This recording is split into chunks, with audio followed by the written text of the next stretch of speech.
Bien, vamos a empezar Perfecto. el segundo tema. Vamos a empezar el segundo tema con lo que responde a la materia de inmunología. Ya vimos muchos aspectos de lo que es la introducción a la inmunología, donde nos hablaban diversos puntos de las generalidades de esta materia relativamente nueva, pero hoy cobra mucha importancia por la aparición de nuevos cuadros de enfermedades que en realidad nos llevan algunas sin implicaciones y nos plantea una serie de preguntas, ¿no? Es por eso que la inmunología hoy toma una importancia relativa, más que todo en los problemas que estamos sobrepasando actualmente, como es el, el COVID. Vamos a llevar los ejemplos del COVID para que ustedes pudieran entender lo que vamos a hablar. La inmunología, por supuesto que hay dos partes, que son la parte celular y la parte de las moléculas. En la parte celular corresponde, mucho se escucha, dice, interferencia. En la parte celular corresponde a toda la hematopoiesis que se produce a nivel de la médula ósea, ya de los huesos largos. Estamos hablando con la formación de los neutrófilos, de los macrófagos, de los basófilos, de los eosinófilos, linfocitos T y linfocitos B. ¿Saben ustedes que la enfermedad, por ejemplo, que estamos llevando ahora, o que estamos viendo como el COVID, pues el cuadro mayormente repercute con una linfopenia, ¿no? Una linfopenia relativa, que quiere decir de acuerdo a números absolutos, ¿no? Cursa con este cuadro de disminución del linfocito T. Pero la inmunología tiene también una parte molecular, ¿no? Y esta parte molecular corresponden a tres factores, que son el factor de complemento 1, la formación de anticuerpos y, por supuesto, la citoquina. En esto, nuevamente vuelvo a recalcar, se habla mucho de la tormenta de la citoquina, que no es más ni nada menos que una reacción inmunológica propia del cuadro específico. ¿Qué quiere decir? Se ha sobrepasado la parte celular y ha intervenido la parte molecular por diferentes fases, dependiendo de la incubación y el proceso de desarrollo de la enfermedad. Por lo tanto, la tormenta citoquina es una reacción molecular del sistema inmunológico. Posteriormente viene la creación de anticuerpos. Y aquí, por ejemplo, son 5 anticuerpos que se forman, que son la inmunoglobulina E, la inmunoglobulina D, la IgM, la IgG y la IgA. Por supuesto que estas van a contribuir a desarrollar el sistema de anticuerpos contra la enfermedad específica, en este caso, para que ustedes entiendan, el COVID que tenemos actualmente. Pero ¿qué sucede? Esta inmunoglobulina nos sirve incluso para diagnosticar una serie de enfermedades. Esta IgM ustedes la van a ver cuantificada en dengue, la van a ver cuantificada en el COVID y en otras enfermedades. Por lo tanto, esta es una inmunoglobulina de la fase aguda, que quiere decir de la primera fase. Es una inmunoglobulina de ataque, ¿no? Luego empieza a aparecer la IgG. Hoy también volvemos a hablar del COVID. Se dice que, por ejemplo, la IgG en el coronavirus empieza a manifestarse o a aparecer en nuestro torrente circulatorio a partir del día 14, que es la segunda fase del COVID. Se dice, por ejemplo, que el COVID tiene una incubación de 7 a 14 días, pero en realidad salta la regla, porque por eso se lo ha dividido en 3 fases.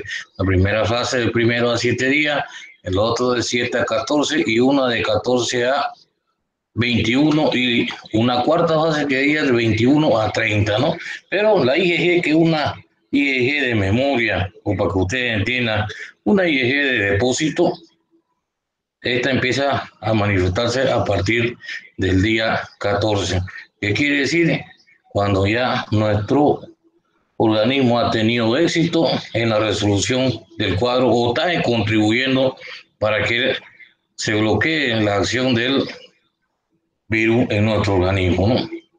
Pero ¿qué sucede, por ejemplo, si empieza a actuar este sistema de complemento?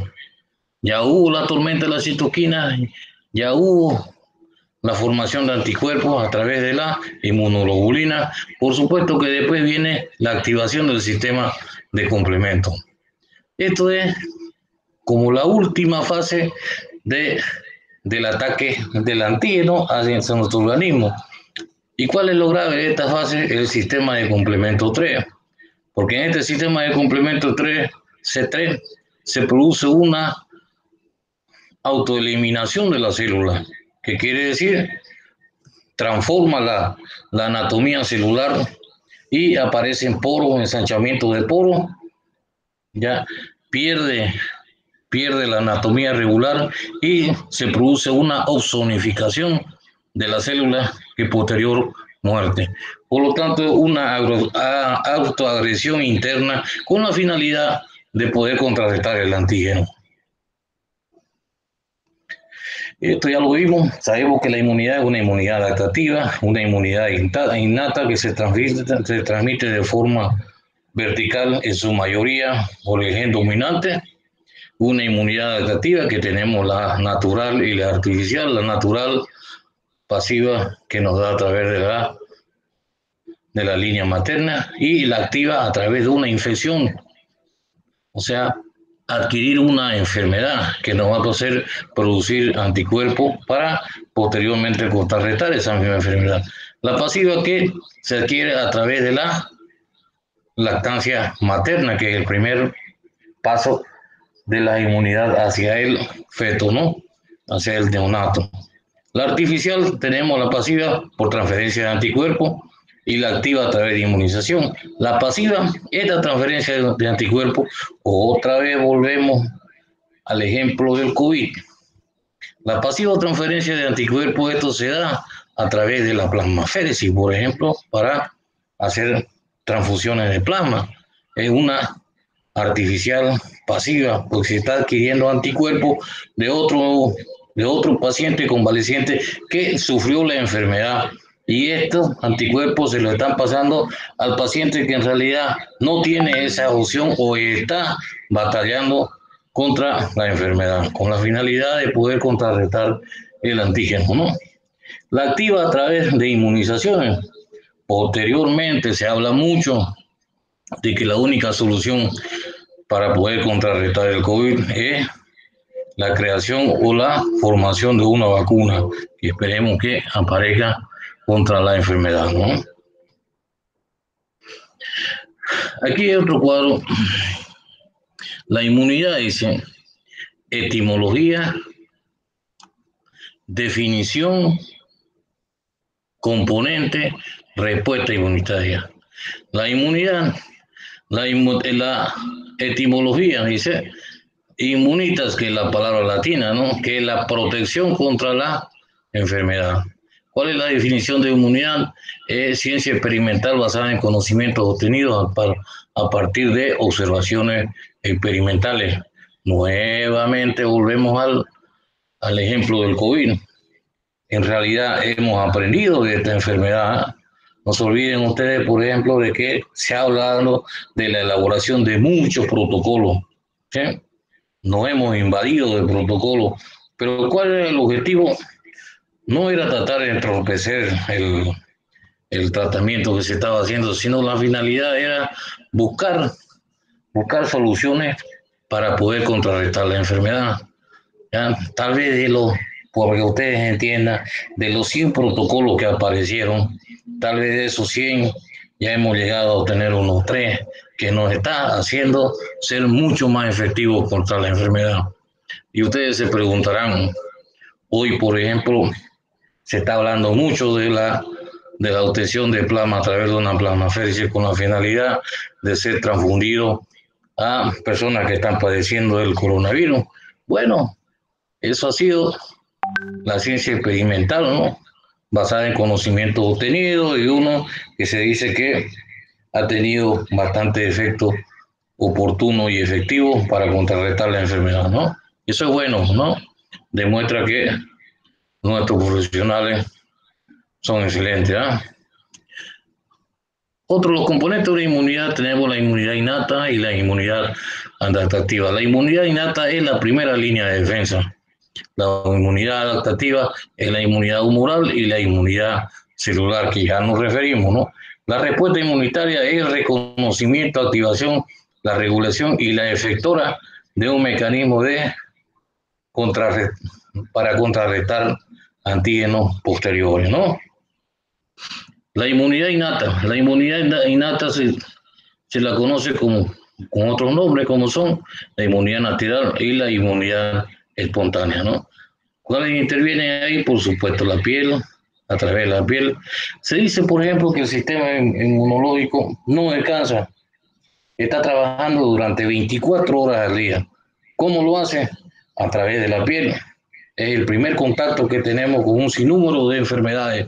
Y no solamente estamos hablando de virus, como lo que se refiere al COVID, también podemos hablar de hongo, podemos hablar de protozoo, de parásitos, de bacterias y un sinnúmero, ¿no?, de afectaciones que nos están llegando a través de la piel, con la finalidad de que el sistema inmunológico esté trabajando 24 horas y nos esté dando una protección mientras nosotros estamos durmiendo, porque no se olvide, por ejemplo, que cuando dormimos tenemos ácaros en la sábana y eso entra en contacto a través de la piel, ¿eh?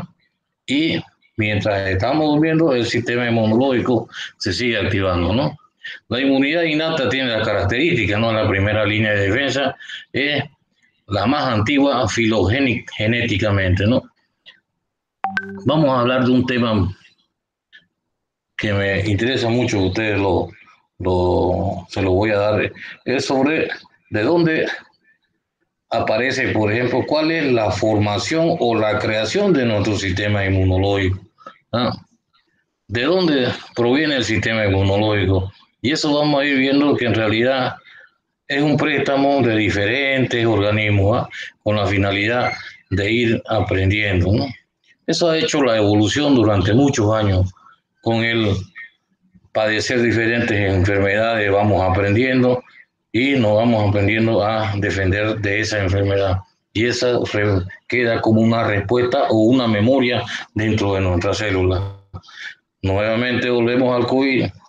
Si, por ejemplo, en la fase 14 que aparece la IgG, que es una IgG de memoria, pues esta IgG nos va a permitir tener esa memoria contra el próximo coronavirus que aparezca, entonces ya podemos contrarrestarlo, ¿no? Para que ustedes entiendan. Y esta IgG es importante porque nos da las bases para una inmunidad. Ahorita, por ejemplo, se está investigando incluso cuánto es la inmunidad que puede alcanzar una persona convaleciente del COVID. En realidad, están investigando porque hasta ahorita todos nos manejamos con supuestos, ¿no? Tal vez en algún momento alguien nos va a iluminar y decir hasta cuándo aparece la inmunidad. Pero ya tenemos, por ejemplo, experiencias con todas las enfermedades, porque hay algunas enfermedades que producen inmunidad de por vida, ¿no? Y hay otras enfermedades, por ejemplo, que debido a los virus que son mutantes, por ejemplo, la inmunidad simplemente está por temporada, ¿no? No se olvide que la mayoría de las enfermedades son de tipo estacionales, ¿no? Y mayormente las enfermedades virales tienen la característica de ser estacionales. ¿Qué quiere decir? Que aparecen con el descenso de la temperatura, ¿no? Esa no es la regla con el COVID, ¿no? Que merece un estudio muy diferente porque nos ha destruido muchos protocolos que hemos tenido hasta el momento, ¿no? Responde básicamente, dice, o igual ante cada reacción. Codificado por la línea germinal, tiene un rango de respuesta de 0 a 12 horas. Reacciona ante ciertos estímulos, por ejemplo, microbios o derivados de células dañadas, ¿no? La inmunidad innata, el componente son la barrera física, la barrera química, eso lo vamos a ver en el próximo tema, ¿ya? O vamos a ir hablando de aquí en este tema de algunas barreras, ¿eh? células fagocíticas, los linfocitos NK, la citoquina, las proteínas sanguíneas, el complemento C3 o los mediadores de la inflamación.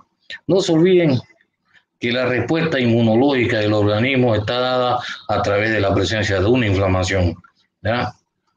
Cuando tenemos una inflamación en el organismo, quiere decir que nuestro sistema inmunológico está reaccionando contra aquella agresión, ¿no?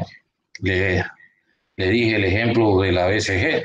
Cuando colocan, por ejemplo, inmunizan con la BCG en el menor de un año a nivel del deltoide, ¿qué es lo que hace? Produce una inflamación alrededor. Y la característica de esta inflamación posteriormente se vuelve una cicatriz y nos da idea de que en realidad el niño está protegido, ¿no? Por lo menos por la TV miliar, que es la que más nos afecta, ¿no? La inflamación, dice, es la acumulación local de leucocitos y su actividad para destruirlo. Las células NK destruyen células infectadas por virus. La segregación de interferón o sustancia antivírica. Nuevamente entramos al ejemplo del COVID. Saben ustedes que dentro del tratamiento del COVID, por ejemplo, se emplea mucho retrovirales, ¿no? Y por ejemplo, apareció un interferón que también venía en cápsula, que era de difícil acceso, ¿no? No recuerdo qué país es lo que lo estaba produciendo como tratamiento hacia el COVID, pero en realidad nosotros nunca tuvimos acceso a ese medicamento, ¿no?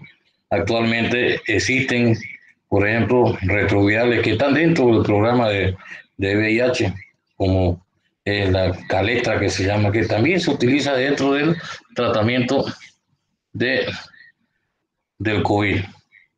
Que sea efectivo o no efectivo, eso es cuestionable, pero lo vamos a ver en los estudios que se pudieran hacer en los pacientes tratados y analizar los pros y los contras a futuro, ¿no?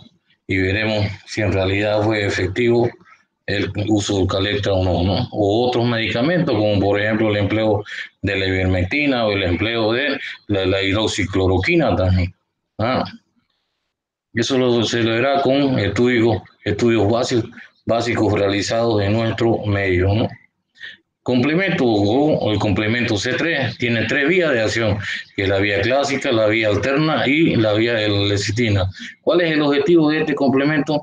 Simplemente cuando falla todo este sistema, cuando no ha rebasado la cantidad o carga viral en el organismo, bueno, empieza a actuar el sistema de complemento. Para que ustedes entiendan, si tenemos un antígeno que ha agredido una célula y que nuestro organismo no puede defenderse contra esa célula, el sistema inmunológico opta por lo siguiente, la autodestrucción celular, y lo hace a través de la aplicación de estas 3 vías por el complemento o C3, ¿no? Y esto también sucede en la tercera fase del COVID, ¿no? Donde se produce una autodestrucción a nivel pulmonar de los alveolos, ¿no? Y es por eso que esta autodestrucción da para la aparición de enfermedades. Y en esto, por ejemplo, se ha visto de que la complicación que más se da en los pacientes que tienen COVID a partir del día 14 es la aparición de una neumonía. Es por eso que se trata, por ejemplo, con medicamentos como la acitromicina o otros antibióticos. Puedo utilizar claritromicina, puedo utilizar amoxicilina con ácido clavulánico, puedo utilizar levofloxacina o otros antibióticos como las penicilinas de tercera generación.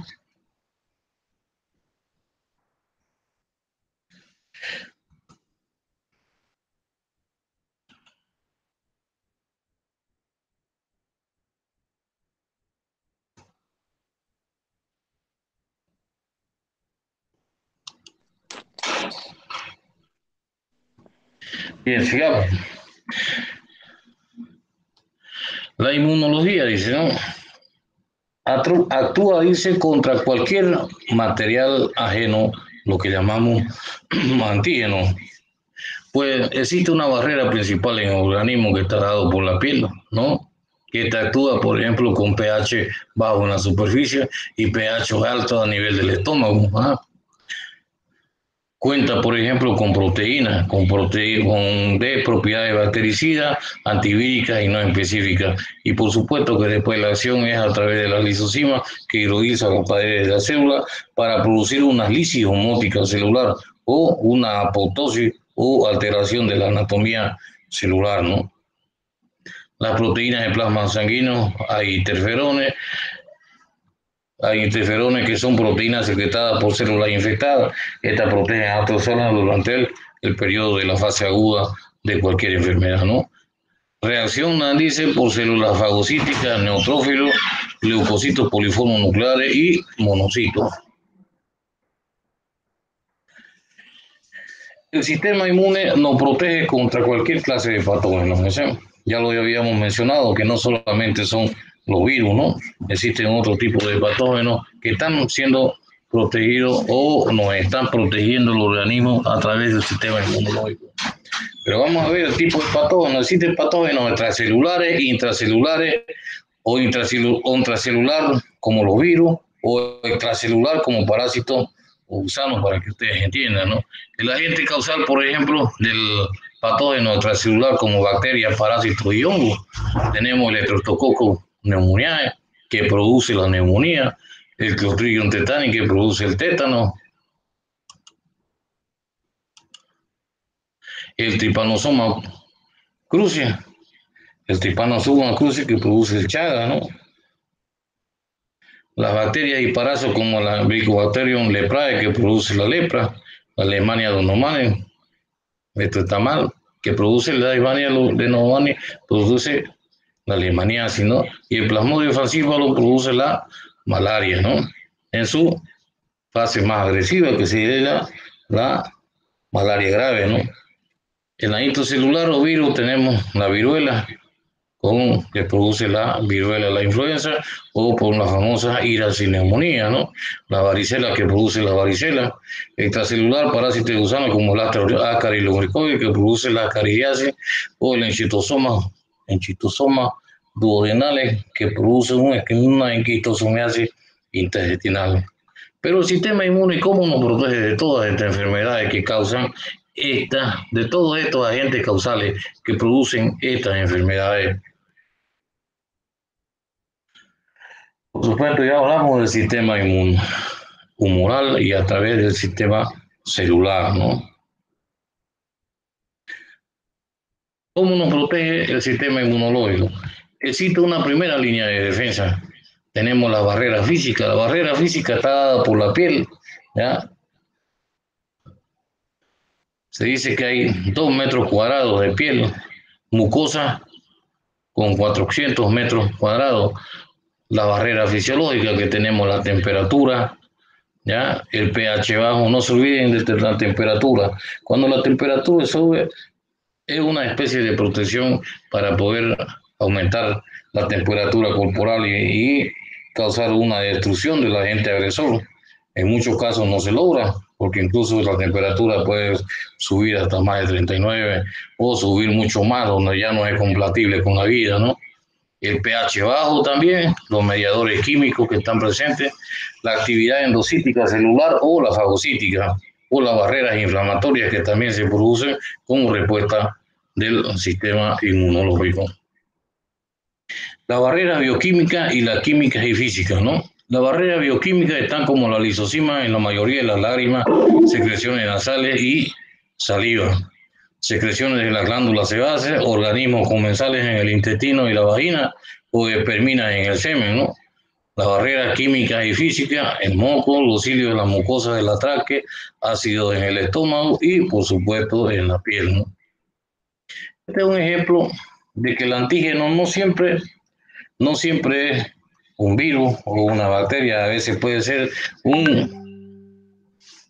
un material contundente, ¿eh? Puede ser una espina o algo que sí acarrea presencia de bacterias que va a ser introducida hasta nuestro torrente sanguíneo. Y es ahí cuando empiezan, por ejemplo, a actuar los linfocitos que a través de la extravasación van a ir a contrarrestar la agresión de la bacteria, ¿no? Pero ¿qué es lo que pasa? Dice, una actividad sistemática es el aumento de la fiebre, aumento de la temperatura, como ya habíamos visto, un aumento de los leucocitos, un aumento de la síntesis de esteroides y proteínas en la fase aguda, ¿no? Las barreras proinflamatorias, igual también, se producen una lesión de tipo local, ¿no? Igual, con alteración, por ejemplo, la intervención del sistema C3 de complemento, que es la autodestrucción celular por formación de poros y liberación de histamina, lo que va a producir que estos poros celulares se puedan abrir y poder hacer la salida del agua y producir un edema localizado, ¿no? Por supuesto, a nivel de la inflamación existen lugares de muerte celular, ¿no? Existe actividad de los neutrófilos también, ¿no? Y el sistema hormonal también interviene, ¿no? Como a través del hipotálamo, con la producción de prostaglandina, que también va a producir fiebre, es coayudante para producir fiebre, a través de la pituitaria, producción de ACTH, la adrenalina cortical, elevación de los corticoides, hace producir niveles altos de proteínas, y es aquí que estas proteínas nos sirven para diagnosticar, ¿no? Como la proteína C reactiva, fibrinógeno, o una inflamación local que a través igual de los TFN o IL-6, ¿no? Que produce una leucocitosis o activa, por ejemplo, a través de la activación de la médula ósea de los huesos largos para la producción de leucocitos que van a ir al torrente circulatorio con la finalidad de contrarrestar la enfermedad, ¿no? Respuesta de la fase aguda sistémica. ¿Qué quiere decir sistémica? Que ha afectado todo el organismo, ¿no? Por ejemplo, la fiebre es principal, ¿no? Aunque no todas las enfermedades producen fiebre, pero en su mayoría, ¿no? Se puede decir que más del 90% es el primer signo cardinal, que es la fiebre, ¿no? Aunque la fiebre se la considera un síndrome, ¿no? Porque viene con otros signos, ¿no? Y síntomas, ¿no? Aumento de la síntesis de ACTH o hidrocortisona, aumento de los leucocitos, aumento de la proteína en fase aguda en el hígado, proteína C reactiva, producida a amiloide, una trombocitosis o la SG acelerada, ¿no?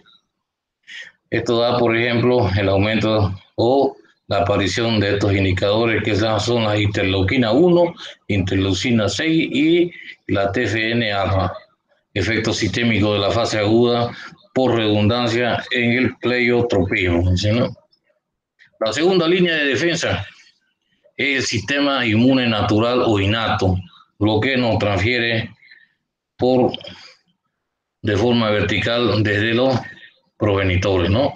Aquí intervienen los macrófagos, los linfocitos NK, el sistema de complemento nuevamente, que es el C3, y las células presentadoras de antígenos o APC, que mayormente están en los macrófagos o en los monocitos, que son una especie de marcadores a nivel de la célula, ¿no?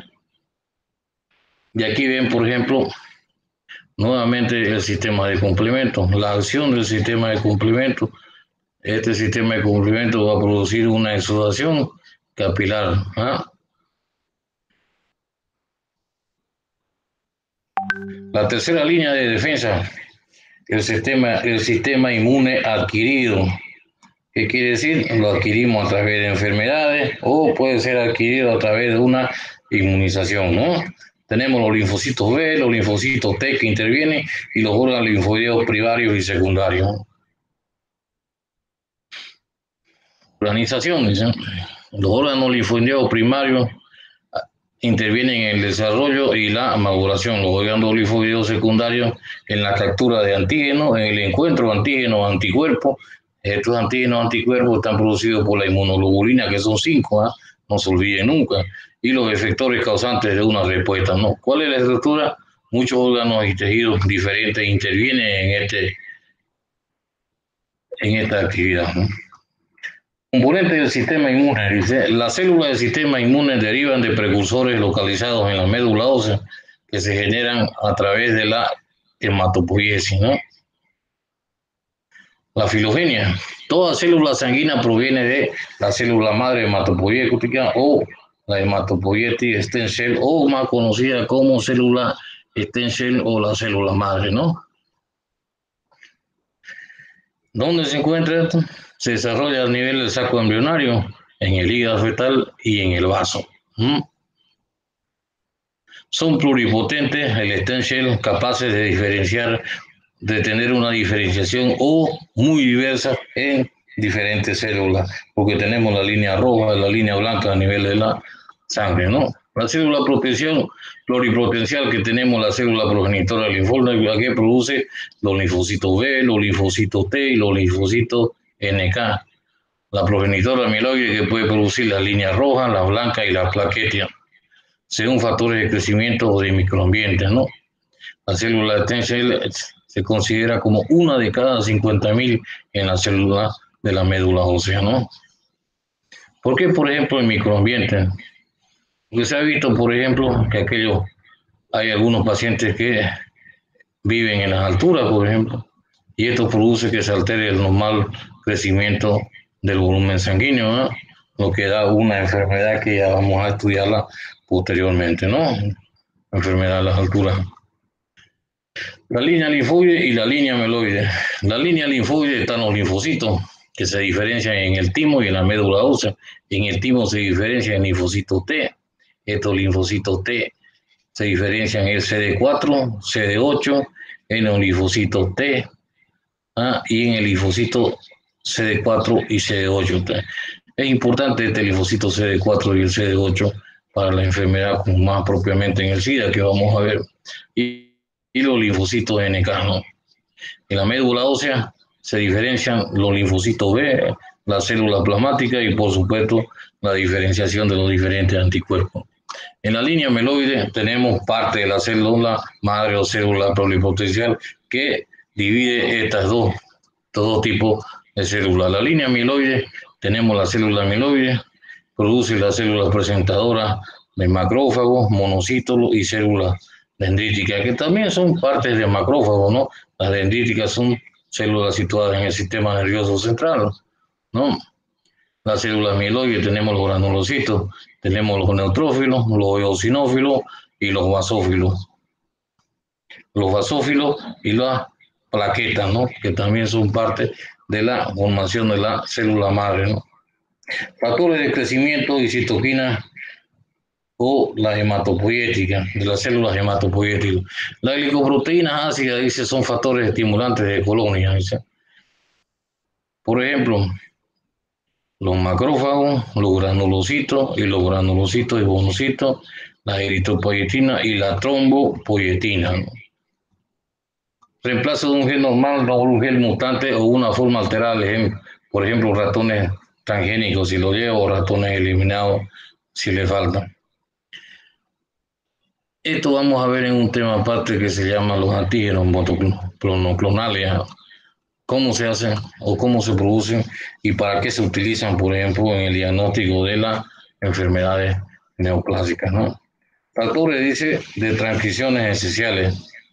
Tenemos, por ejemplo, el GATA1 que está en el eritroide, GATA2 el eritroide y células amiloides, un factor linfoideo, el P1 en el eritroide, amiloide y linfoideo, BM11 amiloide y linfoideo, los ícaros en linfoideo y los dos en los linfocitos B.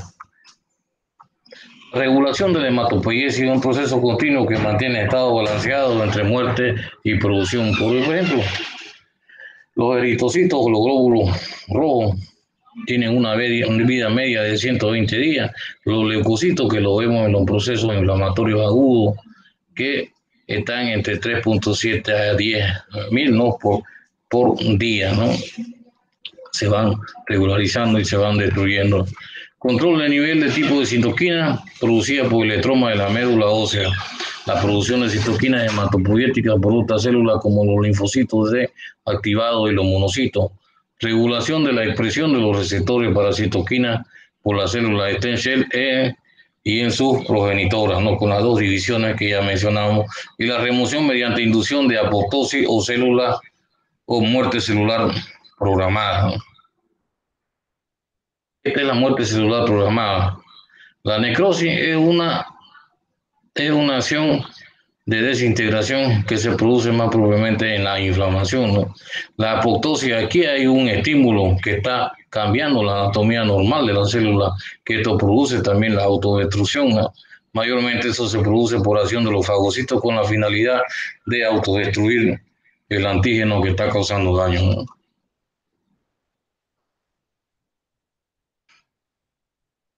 Igual, sí, bien. Componente, dice el sistema inmune. Los linfocitos se generan y maduran en la médula ósea o en el timo. Por supuesto, tenemos la médula ósea y a este nivel tenemos el timo, ¿no? Entonces, logra, dice, tal identificaciones, ¿no? Anticuerpos específicos, dice, o anticuerpos monoclonales, son anticuerpos específicos contra un solo epitope, dice, derivado de la activación y proliferación de una sola clona del linfocito B. Tenemos la generación de hibridoma por George Kohler y César Mitren en 1984, ¿no? Por ejemplo, se hicieron estos estudios en ratones con la finalidad de ver una alteración policlonal que se daban dando a nivel de los ratones, ¿no?